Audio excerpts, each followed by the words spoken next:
We can ride anywhere we need to go. We can ride all night up to the morning, as long as we make the show. We can be the best or we can be the worst. We can be the best thing you ever heard. With the motor singing and the grandstands ringing, it's hard to put it all in words. But this is how we ride, this is how we do. Riding mud, sliding up higher in the groove. Don't give a damn about the cash we're spending. With the time we got, we choose to play it on the go, to stay out on the run. We all high, wild, and handsome. Ain't telling you what's right or wrong or what to choose. Hey, but this is how we do. This is how we do.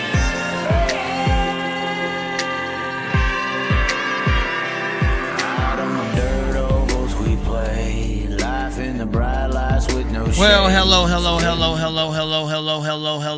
ladies and gentlemen, and we are here today. We got the Just Bend It shirt on, by the way. The Just Bend It shirt. This is hold on. We got to show you all the way up into the car. This is a giant sprint car on this shirt, by the way. Look at this thing. Oh my. Definitely a little flamboyant for the people of the world, but we are going live just a little bit. We are not going to be stepping all over this gravel show that's coming here tonight because Rico Abreu is going to be on the gravel show. So stay tuned over at David Gravel's channel here on YouTube. But the World of Outlaws schedule just came out, and I feel like after some of the posts we saw today, I don't know who went and went and saw this post on the Twitter and even here on the YouTube. I feel like some people got a little bit of an understanding that I might know a little bit about Texas dirt track racing at the least. And I had a pretty good idea on this Jacob Allen deal. Of course, Jacob Allen announcing he's going to the High Limit Series this year earlier today.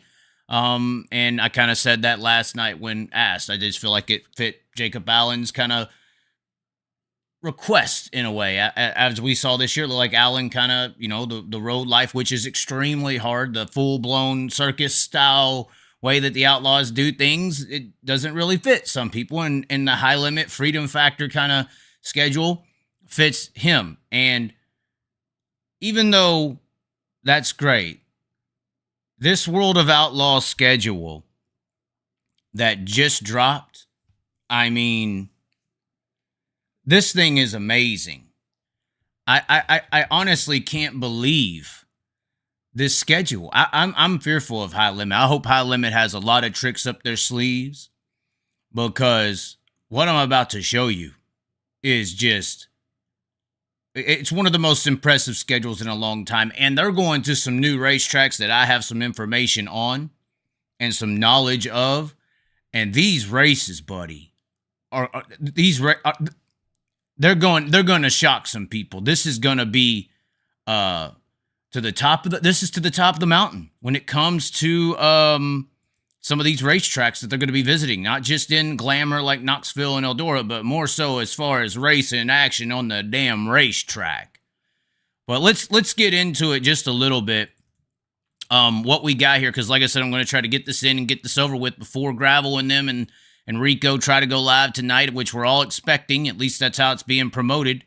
That Rico is going to announce whether he's going to be a high limit racer or not on the Gravel show. That seems to be how it seemed. He was promoting it on the page. I saw, will he pick World of Outlaws or High Limit or go Rogue? So we'll see what happens over there. Going to be definitely looking forward to that event on David Gravel's YouTube. So be sure to tune on in. But this is the quick rundown of the schedule. I'll give you a little flash real quick. It goes from February 7th through the 10th all the way to November 6th and 9th, and there is just must-see events all the way through this. I'm sure I will never be approved for media credentials, and I may get kicked out of a few of the tracks, but I feel like I have to attempt to go to some of these.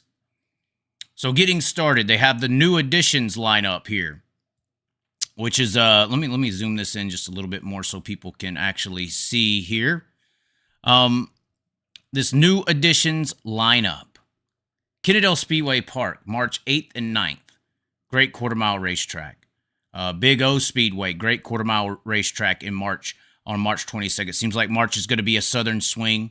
Thunderbird Speedway, not the Thunderbird of Texas. It would be real funny. Of course, Big O Speedway, for those who don't know it, Big O Speedway is actually used to be called the 85 Speedway in Ennis, Texas. I don't know if some people remember the Smiley Sitting Outlaw Driving School that was kind of popular.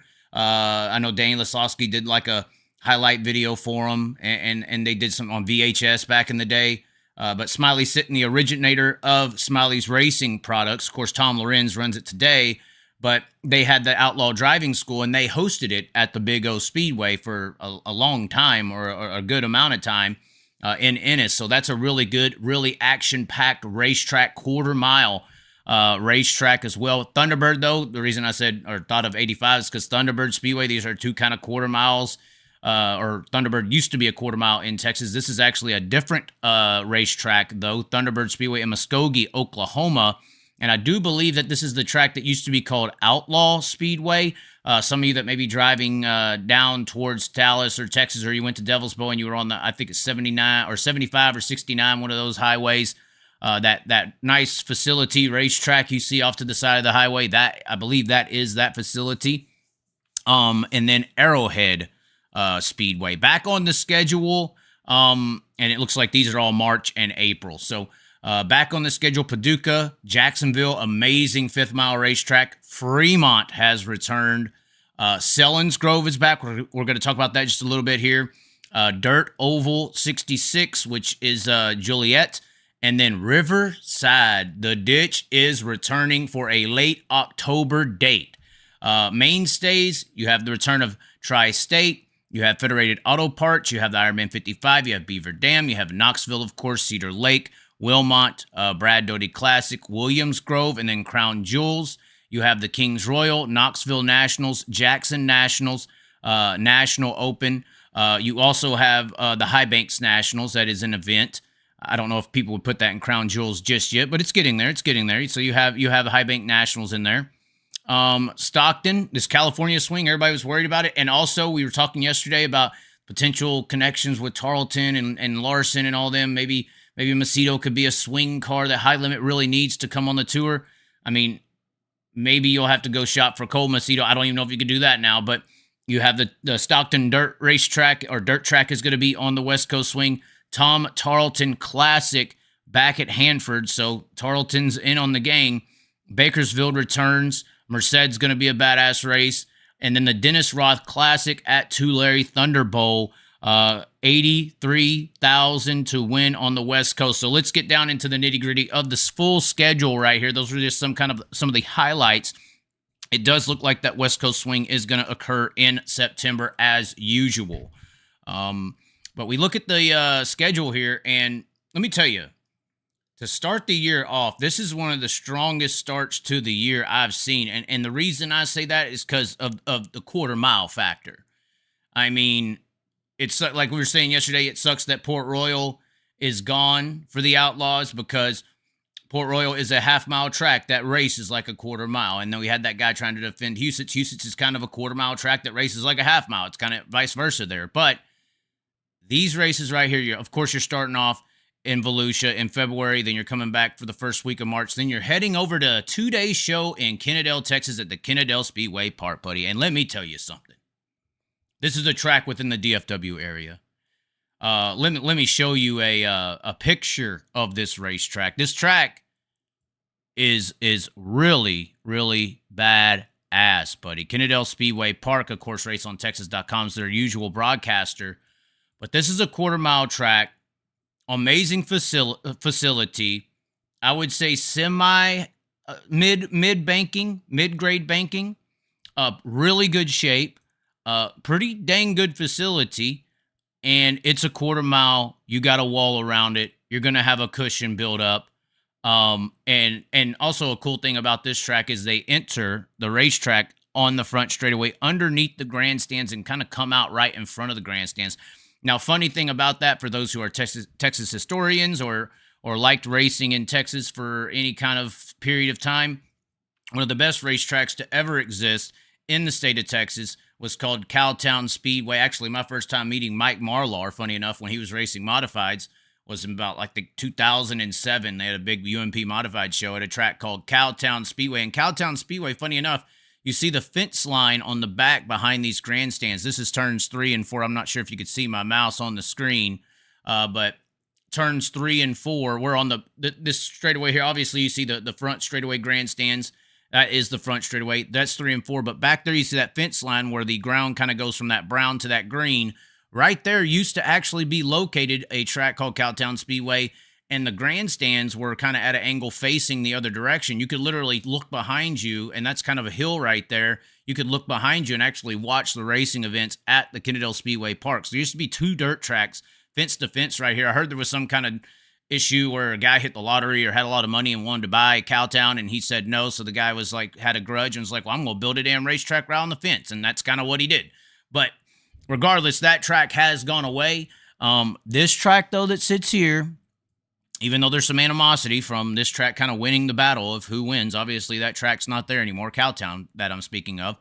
This track is here right now, and this is going to be one of the best action you can see. I mean, this is going to be really good. These Texas tracks, these quarter miles, I know everybody knows Texas for Devil's Bow, but there's quarter miles down there in Texas. They go slick, and they can stay slick. When they're hooked up, they're hooked up. They really don't take rubber most of the time. Kennedale Speedway kind of can take rubber, but that's after running 8 classes down there. You know, they got to run a whole backgate show to get any kind of money, you know. But regardless, this is a premier racetrack for action on the Speedway. And I'll tell you what, you know, in the schedule, right after that, they go over to Cotton Bowl, which is in Page, Texas. I don't really know why they do that, because Big O Speedway in Ennis, Texas is probably like 35, maybe 40 minutes from Kennedale.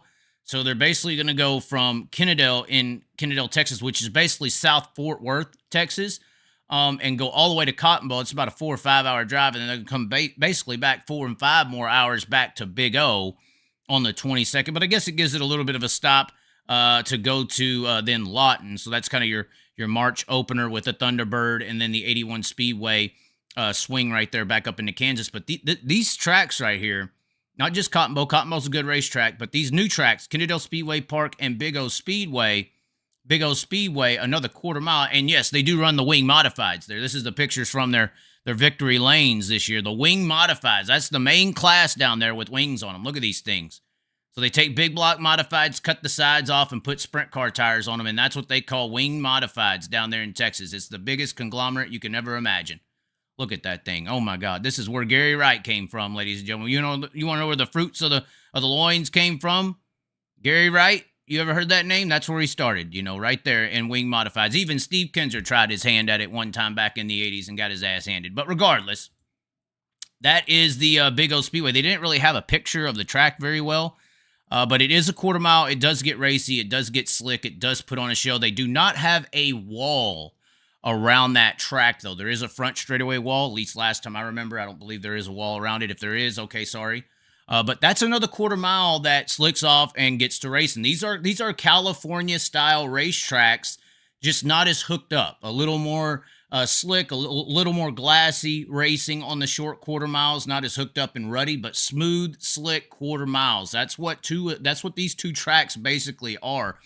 And I'll tell you what, the locals down there in Texas who have been running over the years, the Sprint Car Bandit Series, the Boss Series, Elite Sprint Car Series, Open Motors 410s, if they got 410s or 360s, and there's a decent amount of 360 cars down there, I'm telling you what, this could be a surprise to open the year, you know, with potentially some locals down there having a shot at picking up victories at one of these 2 tracks, because they got laps at KSP, which is what most people call Kennedale Speedway Park, and they got laps at Big O Speedway as well in Ennis, Texas.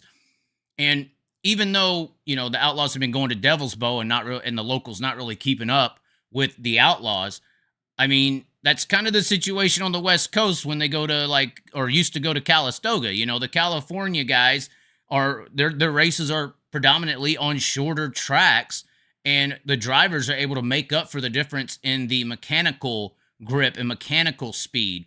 I think on a track like Devil's Bow, for instance, down there, or some of these bigger tracks, the mechanical speed can sometimes outweigh the differences behind the wheel of the race car.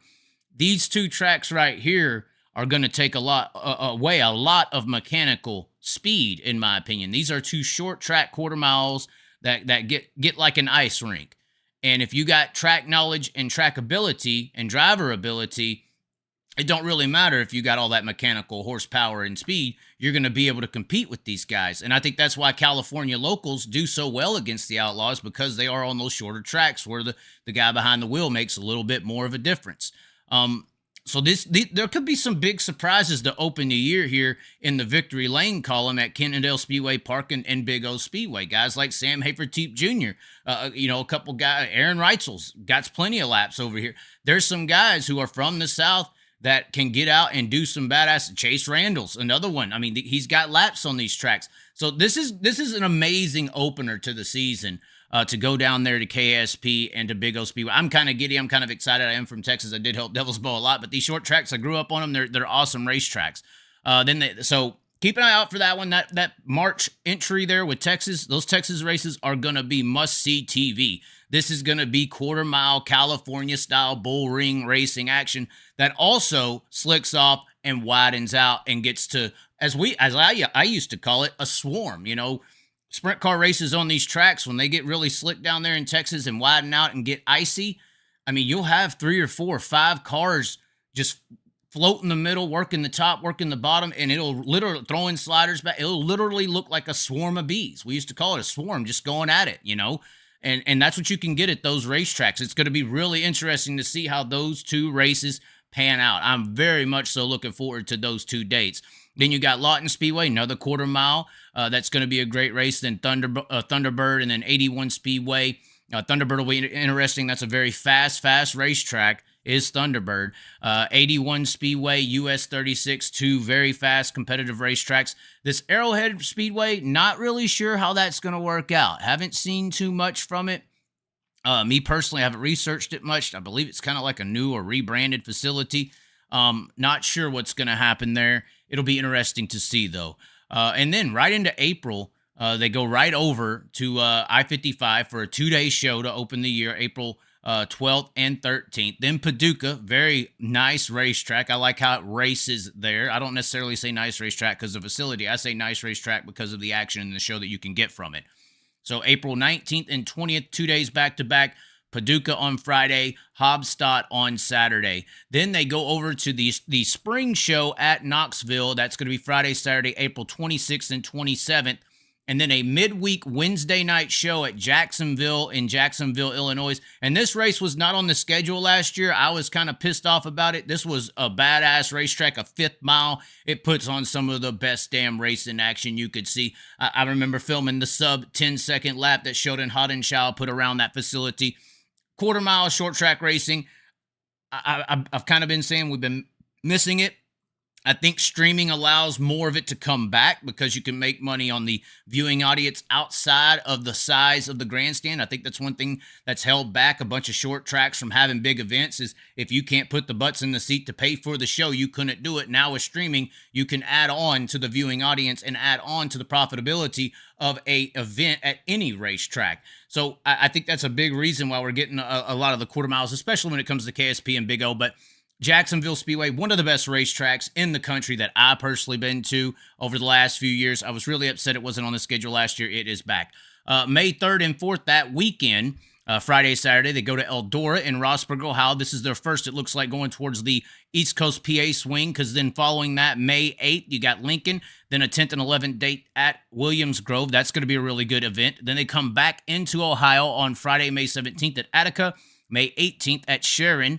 Next weekend, 2-day show at Atomic. That'll be very interesting to watch. Good racetrack over there in Chillicothe. Then a return, as they were saying earlier, to Fremont on a Monday. So that's interesting. Friday, Saturday at Atomic, and then a swing over to a Monday show at Fremont. That'll be very interesting to see how that plays out. Then it looks like they come into the upper Midwest. May 31st, June 1st, it's going to be Beaver Dam, Wisconsin. Good racetrack. Friday, they go all the way up to North Dakota. The next weekend, that is, River Cities, and then Ogilvie on Saturday. And I hope Ogilvie has a better race this year. I heard that's one of those racetracks that can just go glass slick and stay slick all night long and never rubber down. And I heard, or from what it looked like, the track got worked over way too much. That track is not like some of these other tracks. It can take that racing action on it, and it will stay smooth and stay slick and not rubber down. So hopefully the Ogilvy race this year is a little bit better than it was this year, or this coming up year than last year. Then it looks like another appearance comes up June 14th, 15th at Knoxville. And then you have the Huset's High Bank Nationals, I believe, the following weekend, it looks like. Yes, up at Brandon, South Dakota. Why don't they have a link to Huset's? Why is that black? That makes no sense to me. Friday, maybe a little symbolism. And then the next weekend, they go to Cedar Lake. That's good how that works out, going to Cedar Lake the next weekend. 2-day shows. A lot of 2-day shows. 2 days the next weekend at Wilmot. Then it has a Tuesday event at Attica. Then the Friday, Saturday, Kings Royal. I believe that is the date there. July 19th, 20th at Eldora. Wednesday show at Baps after the Kings Royal. And then Williams Grove Speedway, 2-day show, Friday, Saturday. And then Sunday, after Williams Grove, they go up to Weedsport. And then they head back out to the Midwest for the Knoxville National Swing, starting with the I-55 race on August 2nd and 3rd. Then Knoxville Nationals, 7th through 10th. Then Jackson for the Jackson Nationals. I know I had so many people asking me about the Jackson Nationals last year, and that's the only damn reason I went up and asked Todd the question, even though he didn't like it. But everybody just blew me up. I had no idea. I was just trying to get answers so everybody else would leave me alone. But regardless, Jackson Nationals is back to the week after Knoxville. So that'll be interesting to see how that works out. Then it'll go Friday to River City, Saturday to Red River Valley, and then a Saturday-Sunday event the following weekend back at Huset's. And then that is traditionally when they go out to the West Coast. Actually, I think that was the Skagit date, potentially, that swap there. Because usually it would go Red River Valley, then Skagit, typically. So it looks like Huset's has taken that slot that Skagit has removed. And then September 6th, this is the West Coast Swing. Stockton Dirt Track to start it Friday. Saturday at Kings and Hanford. That's the Tarleton race. And then the next weekend, Friday at Bakersfield. Saturday at Merced. And then the following weekend, September 20th and 21st, $83,000 to win Thunderbolt Raceway. That'll be a hell of a damn show. I know Trophy Cup gets a lot of prowess for that, for the racing they put on, but it is 360s. The World of Outlaws ain't in town. What is the World of Outlaws going to be this year? It seems like everybody but Brad Sweet, unfortunately, or fortunately, whichever side you're on. So it's going to be interesting to see how that works out. But $83,000 to win, how the hell are you not going to be there? And I think that's a great event. Then they take off.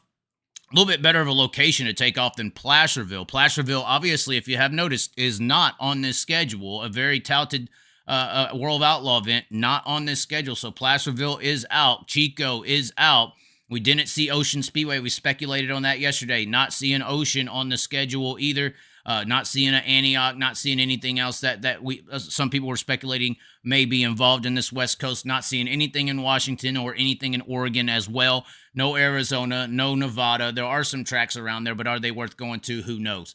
Regardless, after that $83,000 to win event, the Roth race, it goes back out to Ohio for Wayne County and Sharon, a Friday, Saturday Tando, and then a Friday, Saturday Williams Grove National Open. And then the following week, this was the big flip-flop, Port Royal saying no to the Outlaws. And I heard that was, the Outlaws pulled the sprints, and so Port pulled the late models. Obviously, Dirt Tracker was talking about that earlier today as well. And it swaps over to Selinsgrove Speedway. Of course, Natalie Silva, Sather, Paul Silva, and everybody over there that newly wedded, taking over the kind of operations of Selinsgrove, and they've been trying to turn it around. This is one big way to turn it around and put the World of Outlaws there the week after Williams Grove. This is a big track. It's a nice track. This is a track that I think needs a lot of really good cars and drivers to put on a big, nice show. And I think that's what you're going to get when you bring the Outlaws to Selinsgrove Speedway. The most comparable track I could give to you would be Knoxville. This is the Knoxville of PA, shape and all. It's very, very similar. I think that's why Brian Brown always runs well when he goes there. It's a very similar shape, very wide, flat, giant half-mile track, so it'll be interesting. Then the next weekend, they come to Illinois, Joliet, for the Dirt Oval 66, another 2-day show, lots of 2-day shows. And then this one right here, My Ninja. This is the race. I don't care if I've been banned. I don't care if me and Brian Carter have gotten a fight at this point and he stabbed me and I got felony charges or something. I am going to this event. I don't care what anyone says, anyone does, anyone wants to try to do. I don't care if I got to put on a fake mask like Tom Cruise in Mission Impossible. I'm going to this race.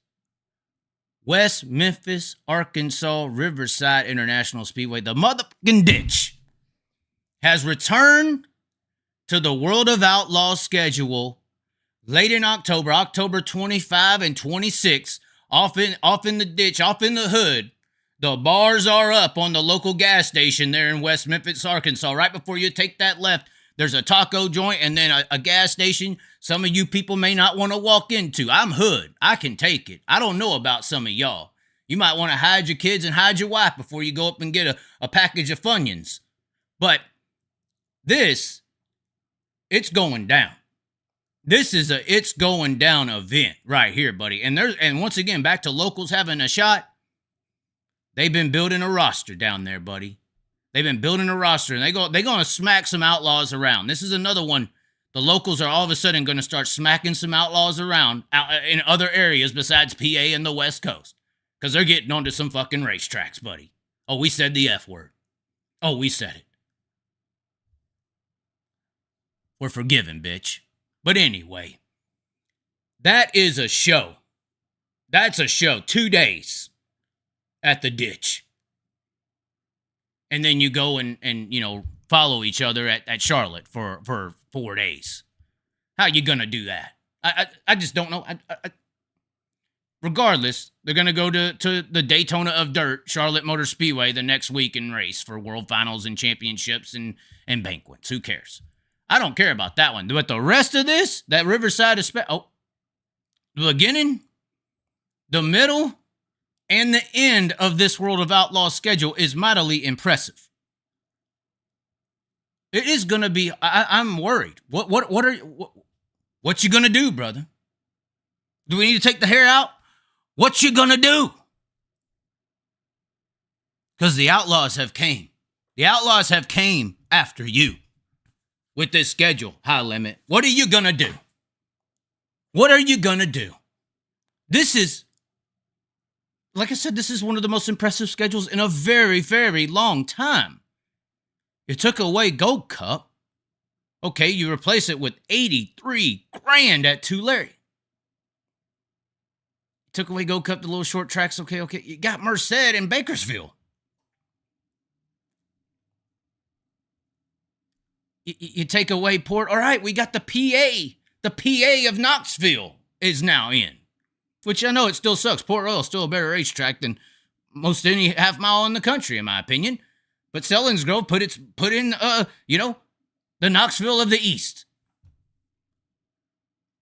And then all these, the Jacksonville return. Hopefully Ogilvie races better. Fremont return.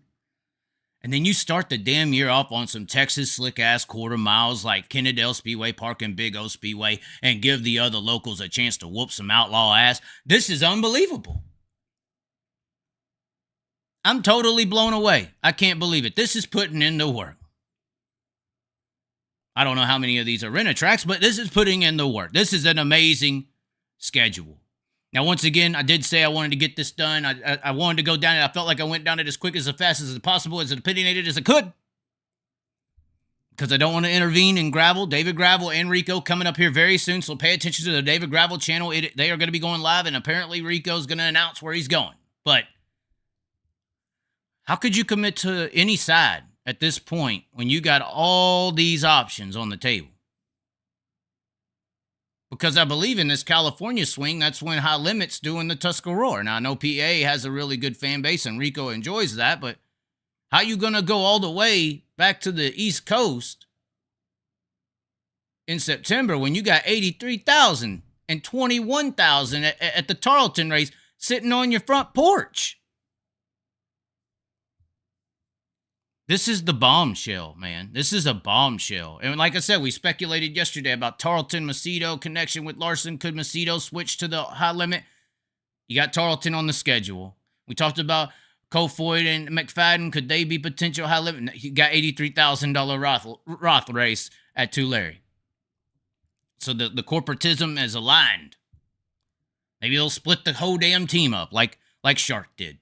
Make it good for all.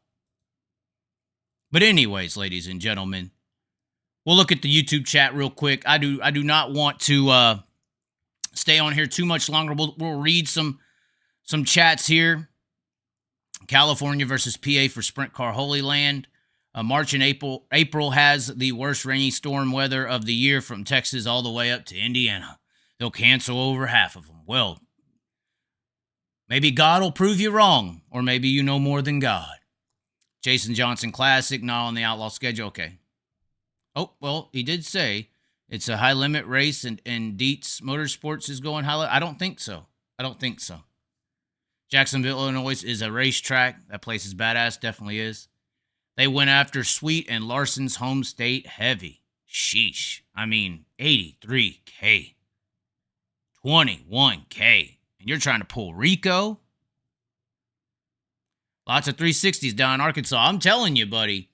Riverside, you don't need all that 410. If you got a driver, you can get it done. Now, I know quarter miles, they do need some horsepower, and the ditch does stay heavy. Unlike Big O and Kennedale that's going to open the year, they go slick and smooth. The ditch is a more of a ruddier, hooked-upper style track. So I don't know how that'll work. You may need your 410 there. Hagar, yeah, Derek Hagar's waiting. Tim Crawley's waiting. Hell, Sammy Swindell, that's where he started, and he's been getting some laps around over there. Hey, Jesse James says, call it down. Oh, no, we ain't coming down. We're bending metal today, Jesse. Silver Run, Selinsgrove, and World of Outlaws is going there. That is a very interesting thing, but opportunities arise. Riverside is slide or die. With amateurs, it's slide or die. With professionals, it's a hell of a show. There's a lot of tracks out there that put on bad races because there isn't professional racers racing. Like, think about all the tracks in Florida that the Top Gun Sprint Car Series goes to, or some of these tracks in the South that these other lower forms go to, and the race may suck or be slide or die because it's not professional racers out there on the racetrack. Some of these tracks aren't responsible for some of the shows that are put on. I think the drivers and the teams are. No St. Augustine, East Bay gone, only 2 days in Florida. Yes, that's true. Selinsgrove will race good. That's a stop on a PA Week. On PA Week's been there. Baps is going to be a good race. Baps was one of the best races, I thought, of the whole PA swing this year. Kennedale's epic to run on. It's going to be amazing. Kennedale Speedway Park is just badass. Got one of them shirts, and you signed it at Path Valley the night Zach Rhodes swept the night. Yes, you did. The Just Spend It shirts. They're really nice on the website. The Just Spend It shirts. And that looks like we're going to, let's see. If Gravel was a real man, he would have the Chaz on next week. I don't think so. Gravel, said he respects and everything, the dirt trackers and the Jeremy Elliott's and Sprint Car Hub and all these guys. He let me out the list. But I don't know if that's because he considers what I do a little bit different than all those guys. I don't know if you put me in media. Like, you don't put Joe Rogan next to, Tucker Carlson, do you? I mean, it's two different genres, I think. Especially when I'm doing music and all this other stuff. So does High Limits come out with their schedule within the next 48 hours? They got to do something. Jacob Ballin ain't going to make up for what we just read. I'm sorry.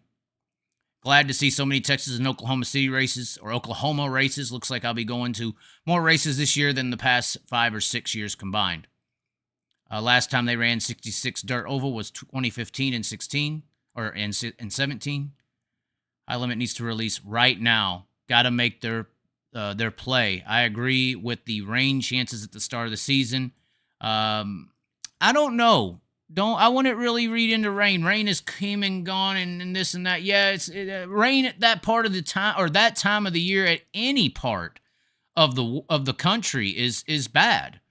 Any part of that used to be the spring swing to the West Coast used to be a thing until those races were rained out. And freaking California and Arizona and all this stuff where you don't even have, so that part of that time of the year is rain sensitive. So it doesn't matter where you go. At least they pick some good tracks where even if you do have some rain chances, at least the temperatures may be a little higher or a little warmer than some other areas of the country, especially like this year. They were trying to go to PA in March, so these are better options, even though, and rain took those races, I believe. So even though rain is a threat across the entire globe, basically at that time of the year, or at least the Northern Hemisphere, at least they picked areas and locations, new tracks, things to build intrigue, things to build hype, and they're at some really badass racing facilities. And the temperature will at least be up, even if it does rain out. But anyway, let's see. You're excited, Chaz, about his schedule, but you're forgetting 65% of those races will be won from the front row. These quarter-mile tracks and stuff, that's not going to be the case. That Kennedale Speedway race and that Big O race will not be won from the front row. The Lawton race might be. The Thunderbird race, who knows? Jacksonville, the other races, that Riverside date ain't going to be won from no front row. These are some race tracks on this schedule. That's why I'm so excited about it. These are race tracks. These ain't half-mile follow the leader facilities that I'm talking and getting excited about. That's not what I'm talking about. We're talking about race tracks. Why not return to Talladega for sprint cars? I do not know. I know that they're doing a late model thing, I believe, on the NASCAR weekend down there. But I'm not sure why the sprint cars didn't go back to Talladega. I know there was some safety concerns, obviously, for those who remember it or don't. That big drop-off in 3 and 4, I personally think, might have been a reason they didn't bring the sprint cars back. Because there is a huge drop-off in 3 and 4. And if y'all go into 3 and 4 and throw a dirty slider, call the ambulance before it stops rolling. Because that was a dangerous scenario, I think, for sprint car racing, and that's why. Is Chaz the best racing journalist on YouTube, or am I crazy? I don't know if it's journalism. I just think it's opinionation. It's just commentary. It's just saying what I think. It's not really, it's commentary. It's KSI. It's all these other things. I want to see more Red Farmer at Talladega. Oh, my God. What's missing? I don't know what's missing. The only thing missing at this point for the Outlaws next year is Brad Sweet. Regardless, I just wanted to get on here and get out real quick. I don't want to keep people any longer. I want everybody to be ready and attuned for the David Gravel show that is coming on tonight. Having Rico on, we'll see what he says. It's going to be hard for me to understand a picking of the high limit schedule full time. Like I said, you're really going to, I know Rico loves PA, but you're going to go all the way to PA on the other side of the country while you got 21K and 83K sitting right in front of you at your front door in Cali. Big decision coming up tonight on the Gravel Show. David Gravel here on YouTube. Going to be having Rico on. Hearing his plans is going to be extremely, extremely interesting. I'm sure they will react to this schedule that came out. What you gonna do, brother? What you gonna do? I need to put the hair down. The Hulk Hogan look. Let's see here. What you gonna do, brother? What you gonna do? That schedule has came for you. The Outlaws are here. The Outlaws are here. Jason Johnson Classic. Good thing, if this is true. I know somebody just said Jason Johnson Classic before we get out of here. Jason Johnson Classic is at Arrowhead with the World of Outlaws. So I know somebody said no on the schedule. Where we go high limit? I don't know. I think Macedo's in now with the Outlaws. They ain't said nothing. But how you gonna have the Tarleton race? The Roth cars. I'm guessing they're gonna do something. It's all over. It's all over. I'm so scared. I'm so scared for what could happen. But it'll be interesting to hear what Rico has to say on the Gravel Show and how they react. But anyways, ladies and gentlemen, be sure to like the video, share the video around, comment below with what you think. Memberships in the channel, as well as links to the support and new arrivals in the t-shirt section. Professional gaslighting all the way to the bank. I wish I was, but that's definitely not the case. But anyways, ladies and gentlemen, thanks for tuning in, and we will catch you next time. And be sure to tune in to that David Gravel show tonight. It's going to be very interesting to see everyone else in the racing community, at least those two guys, very important ones, Gravel and Rico, give their 2 cents. We'll catch you later.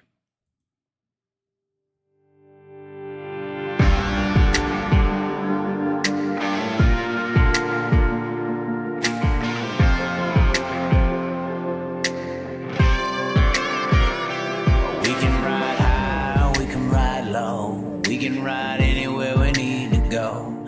We can ride all night up to the morning, as long as we make the show. We can be the best.